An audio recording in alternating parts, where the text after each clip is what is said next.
Bine v-am găsit, dragilor din Zodia Gemeni, oriunde v-ați afla. Bine ați venit tuturor pe canalul meu, Tarot Flori de Loto. Eu sunt gazda voastră, numele meu este Nina și mă bucur să vă am alături la fiecare lectură.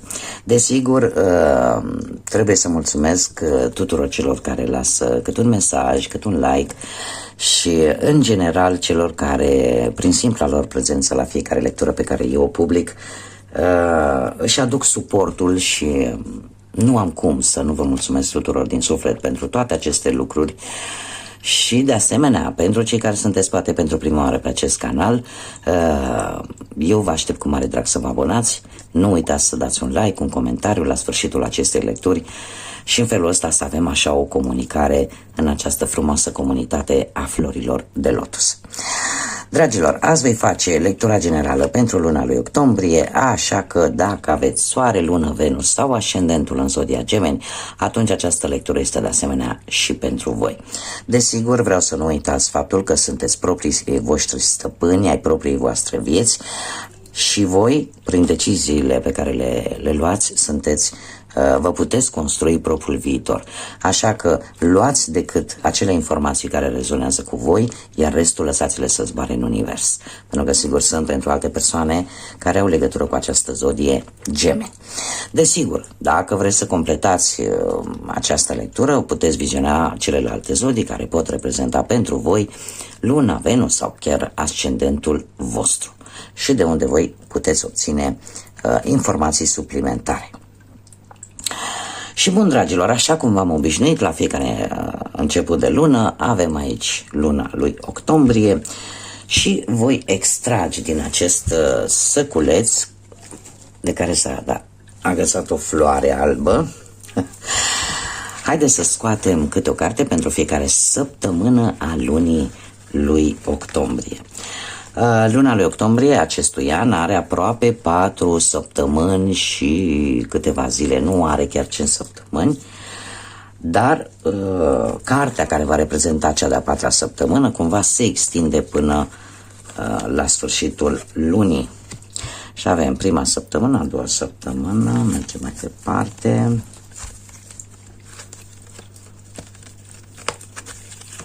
A treia săptămână.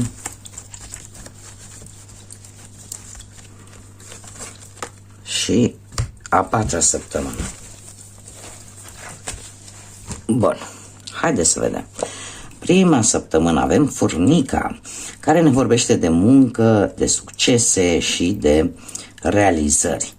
Se pare că un proiect la care tu ai muncit foarte mult, posibil ori o lungă perioadă de timp, ori pur și simplu, chiar dacă perioada nu a fost foarte lungă, totuși ai muncit asidu să obții ceva care este important pentru tine, se pare că vei avea o realizare în urma acestei munci. În a doua săptămână avem Pădurea, care ne vorbește de lucruri un pic neclare. E posibil să apară ori anumite vești, ori ceva relaționat cu familia, ori ceva relaționat cu sănătatea, e posibil și asta. Și, nu știu, să vă vină poate niște rezultate care să nu fie foarte concludente, dar să vă lase un pic în ceață. Sau poate, cum a mai spus cineva din familie, să vă spună niște lucruri, dar care parcă nu au, să zicem așa, nu vă oferă, acele informații nu vă oferă nimic clar. În a treia săptămână avem litera V de la victorie, o victorie pe care voi o veți obține. Este un pic foarte interesant pentru că este o victorie la ceva surpriză. Nu prea îmi spune foarte mult despre ce va fi această victorie. E ca și cum ar fi, da, vei avea o victorie, dar e surpriză în ce vei avea victorie în a treia săptămână. Și în a patra săptămână avem un câine de foarte departe. Se pare că un prieten foarte distant, ori se află din punct de vedere fizic la distanță, da, este cineva care locuiește la distanță față de tine, care se gândește la tine, ori are gânduri să te viziteze, ori nu știu, vei primi poate o veste de la cineva pe care posibil să nu-l fi văzut de ceva vreme, posibil și asta, sau dacă nu este prieten, poate să fie și altcineva care de acolo de la distanță se gândește la tine. Și cumva lucrul ăsta îl vei vedea. Ori vei primi vreo mesaj, telefon, ceva, scrisoare, nu știu, mail. Haideți să vedem ce ne spune și acest oracol al... Aceasta a fost prima carte. Al trandafirilor mistici. Și avem o pasăre Phoenix, cheia unui inel, imagine, adicție și ochelari de soare. Dragilor, o nouă fază, o nouă situație care vine în viața ta și care îți va aduce mai multe opțiuni. Va trebui să fii foarte atentă la anumite imagini sau la imaginea de ansamblu sau, aș zice mai mult, să acorzi un pic de atenție mărită la ce este mic.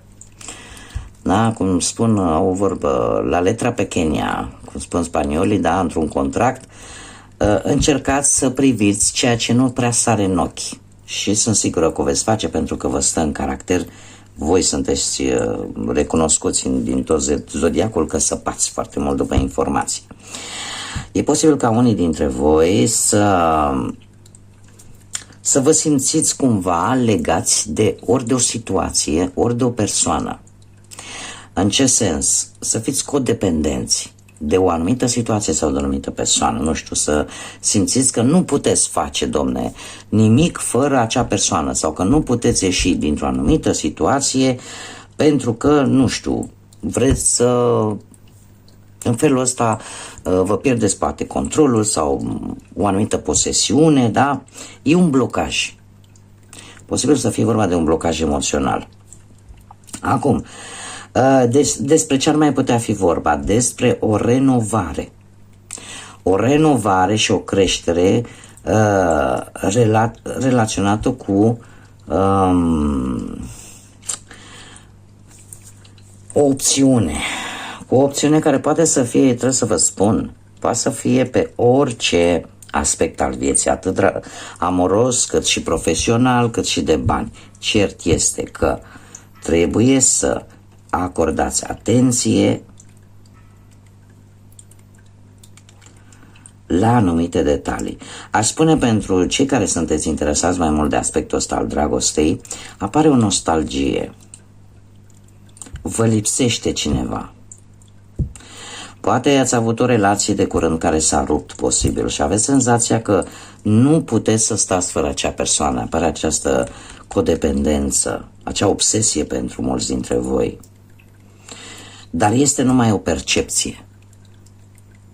De ce? E percepția obișnuinței. Pentru că dacă vă veți da jos ochelarii de soare, veți vedea că realitatea este cu totul alta. Da? Este acea percepție din cauza faptului că te-ai obișnuit într-o anumită situație care te-a făcut să depinzi poate de acea persoană sau să depinzi de acea situație și de care va trebui să scapi. Da, apare așa o stare de nostalgie pentru unii dintre voi. Pentru alții, în schimb, se pare că vreți să vă faceți noi amintiri. Noi amintiri în care sunteți în perioada în care încercați noi opțiuni. Și de ce? Pentru că vreți să creșteți, vreți să renașteți precum pasărea Phoenix din propria cinușă și să schimbați. Să schimbați ceva la voi, în modul în care vedeți voi viața, în modul în care actuați, ceea ce nu este rău. Haideți să vedem ce ne spune și tarotul, ce energii, mesaje, sfaturi pentru dragii mei din Gemeni în luna lui octombrie.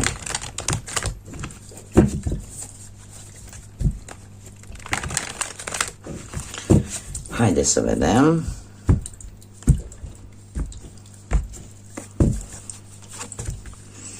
Și avem pusnicul, as de bâte, 9 de monede, cavalerul de monede și aliatul vostru în această lună este un paj de cupe.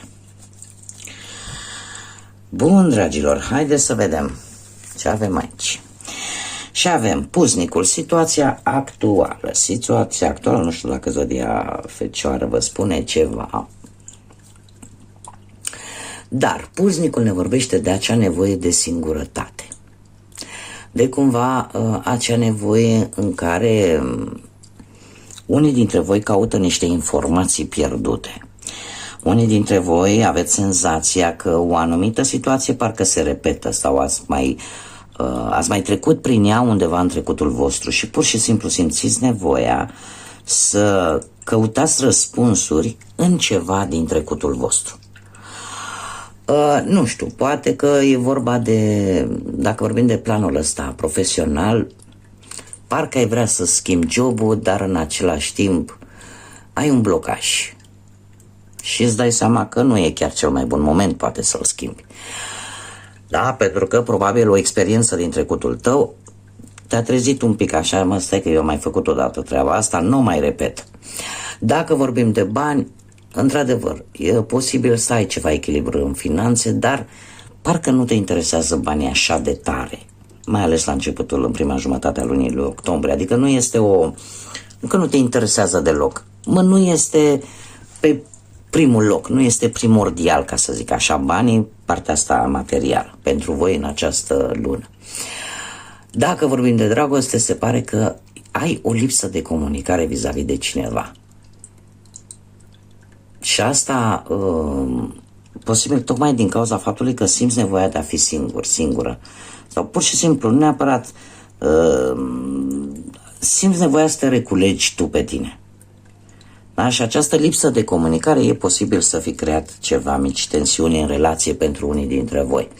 Dacă totuși sunteți singuri,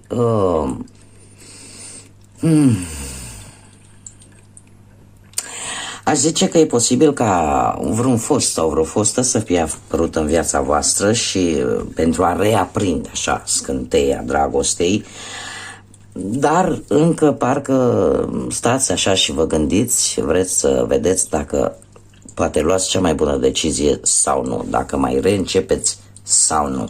Și probabil că din această cauză se face și această reîntoarcere mentală în experiențele trecutului. Haideți să vedem cu munca cum stați pe luna lui octombrie și avem un as de bâte. Un as de bâte care ne vorbește de pozitivitate. Vei face un pas mare pentru tine. Luna lui octombrie va fi o lună cheie, ca să zic așa, din punct de vedere profesional pentru mulți dintre voi. De ce? Pentru că ne vorbește de acțiune, ne vorbește de momente foarte importante și cu mult potențial pe partea asta profesională. Dacă vorbim de muncă, aș spune că aveți o viziune nouă, foarte promițătoare din punctul ăsta de vedere profesional și ceva nou pozitiv. Ceva nou pozitiv vine către voi, dragilor, cu un mare succes pentru tine, în mod special, din punctul ăsta de vedere profesional. Bine că dacă vă merge bine profesional, atunci ar trebui să vă meargă bine și material, că ia uite ce avem aici. Avem un 9 de monede care fix de asta ne vorbește. Ne vorbește de echilibru și vreau să vă spun că nu neapărat numai echilibru pe parte materială. Ne vorbește de echilibru atât în interior cât și în exterior.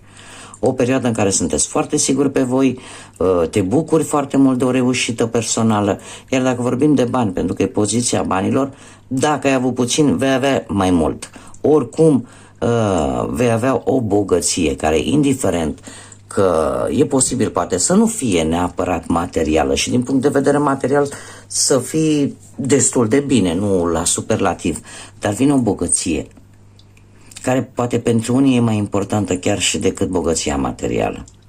Și aceea poate fi o familie frumoasă sau o pereche bună. Cineva care în momentul în care se află lângă tine, să simți că ești cel mai bogat om. Realizări la nivel personal foarte bună. Este o carte foarte pozitivă din punctul ăsta de vedere. Cu dragostea cum stăm, ia să vedem. Avem un cavaler de monede. Ce să vezi? Zodii de pământ. Taur, Fecioară sau Capricorn, care ne vorbește de a avea, cum să spun eu, avea răbdare, avea un bun comportament. Ne poate vorbi de cineva, poate mai mult sau mai, ori un pic mai tânăr decât voi, o persoană mai tânără decât voi, mă scuzați, ori cam de aceeași vârstă cu voi. Cert este că este cineva care este foarte metodic, care este foarte meticulos și, în general, o persoană care se mișcă încet, dar sigur. Ori există cineva care vine către voi, dar mai degrabă eu aș zice că cumva voi încercați să, nu știu de ce și simt nevoia să vă spun, sunteți unii dintre voi care e posibil să aveți copii. Și e posibil ca poate copilul vostru să nu fie lângă voi, să fie undeva la distanță, pentru că dragostea, haideți să ne înțelegem, dragostea nu se referă numai la dragostea dintre un bărbat și o femeie, se referă și la dragostea vis-a-vis de copiii noștri, la dragostea în general. E adevărat că ele sunt un pic diferite, nu poți să spui îmi iubesc copilul cum îmi iubesc nevasta. Nu, pe nevastă o iubesc într-un fel sau pe bărbat îl iubesc într-un fel, copiii să iubesc în alt fel, da? Ca să ne lămurim. Dar tot de iubire este vorba și eu aș spune că unii dintre voi vreți să reușiți din punct de vedere economic, ca abia apoi, chiar dacă asta v-a luat mult timp sau vă mai ia încă puțin timp, în așa fel încât să demonstrați unei persoane din viața voastră că lucrurile, chiar dacă durează, la sfârșit ele pot fi stabile. Și e posibil ca unii dintre voi care poate sunteți părinți să faceți acest lucru pentru copiii voștri care, posibil, să nu fie lângă voi și să fie la distanță de voi. Bun, am vrut să fac această mică paranteză. Acum, revenind, Cavalerul de monede ne vorbește foarte mult de a lucra împreună. Mai ales pentru cei care sunteți într-o relație, a lucra împreună la acea relație ca ea să funcționeze, pentru cei care aveți ceva probleme în dragoste într-o relație. Pentru cei singuri se pare că vei schimba forma de a face lucrurile. Cumva vei încerca să nu mai mergi mereu în același loc unde deja ai văzut că nu poți cunoaște pe nimeni nou, așa că vei încerca să cunoști locuri noi și oameni noi. Acum, haideți să vedem aliatul vostru. Aliatul vostru, avem acest frumos paș de cupe, semne de apă, rac, pești sau scorpion. Așa cum am mai spus, e posibil că aliatul vostru poate să fie reprezentat de proprii voștri copii, care nu e obligatoriu să fie neapărat dintr-un semn de apă, e posibil să aibă poate în cartea lor natală să aibă semne de apă. Dar cu ce vine acest paș de cupe? Vine ca un purtător de vești bune. Da? Ai încredere mai mult în tine și e posibil ca luna lui octombrie să-ți aducă și mici distracții. Da? Pentru că tot vorbim de zodii de apă, e posibil ca unii dintre voi să aibă zile de naștere, de sărbătorit, ale copiilor lor, probabil în luna lui octombrie, care deja de la jumătatea lunii începe cu zodiile de apă. Avem zodia Scorpion imediat. Bun, ce-ar mai fi de spus? Că lucrurile se vor îmbunătăți. Poate relația ta cu cineva mai tânăr se va îmbunătăți și e posibil, cum am mai spus, să primiți un apel important în urma unui, poate a unui interviu, nu știu, dacă vorbim de locul de muncă, sau poate vei reuși să semnezi un contract sau o înțelegere care să fie relaționată poate cu munca. Cert este că unii dintre voi, de asemenea, că tot vorbim de cineva mai tânăr decât voi sau chiar adolescenți, cine mai spune această carte că e posibil ca unii dintre voi să înceapă o nouă relație cu cineva mai tânăr, cum de asemenea această carte ne mai poate anunța o naștere, venirea pe lumea unui copilaș sau o logodnă serioasă. Haideți să vedem ce numere angelice am pentru voi, ce date importante din luna lui. Și avem deja pe 1 și pe 0, foarte interesant. Haideți să o luăm cu 0, că n-a căzut niciodată până acum, care ne vorbește de nelimitare. Nu ai început și nici sfârșit, totul este infinit, este timpul să dezvolți acea latură spirituală, pentru că ești în momentul în care dobândești o nouă viziune și o nouă înțelegere a lucrurilor. Atât cele pioase ca și cele terenale, atât cele spirituale ca și cele terenale. Este foarte interesant pentru că este un 0. 0 simbolizează totul sau nimic. Simbolizează unitatea sau infinitatea Universului. Este un moment foarte bun pentru unii dintre voi, dragilor, în care vă dați seama că veți vedea într-o formă cu totul diferită atât partea asta terenală, tot ce se întâmplă aici pe pământ, cât și o înțelegere mai bună a părții spirituale vis-a-vis de voi. Și eu aș spune că cumva posibil să apară situații în care să fiți puși în situația de a spune ori te angajezi cu totul, ori renunți de tot. Și avem numărul 1, simplu, data de 1 octombrie, posibil, sau persoanele care poate sunt născute într-o dată de 1, da? Nu contează luna. Și spune așa: voi sunteți foarte întreprinzători, aveți o formă foarte inovatoare de a crea șanse. Aveți determinarea necesară și rezistența, sunt foarte puternice la voi și te vor ajuta să treci peste toate timpurile dificile și în felul ăsta să dobândești reușita, da? Să dobândești succesul. Sunt inovatori, sunt inovatoare. Ne vorbește desigur despre a fi individual, despre a lucra la tine ca și individ. Ne vorbește foarte mult de egocentrism, da? De a fi un pic egocentrici, un pic să vă gândiți așa mai profund la voi.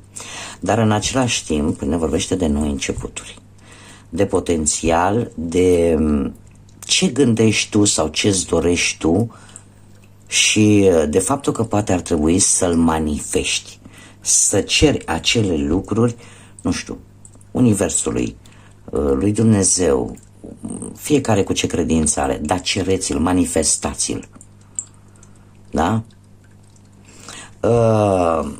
Și de asemenea mai vorbește de o gândire foarte pozitivă. Ar trebui să ai o gândire cât mai pozitivă, în felul ăsta să atragi mai multă pozitivitate în viața ta.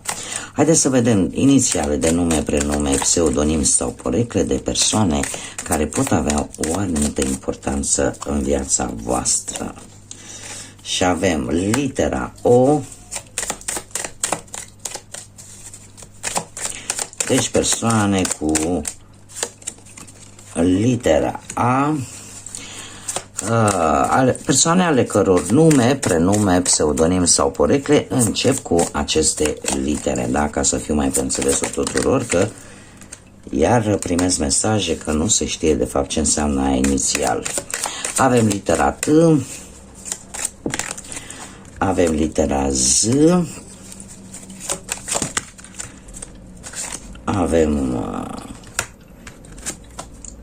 litera O, se repetă încă o dată, litera O, avem litera C, litera G și litera K de la kilogram. Ia uite, avem aici ceva ascuns, litera Y. Da? Bun, dragilor, aceasta a fost lectura pentru voi. Eu vă mulțumesc desigur pentru prezență, dorindu-vă un octombrie cât mai liniștit, cât mai plin de vești bune și de multă energie pozitivă. Până data viitoare când ne vom revedea, să fiți iubiți, dragilor.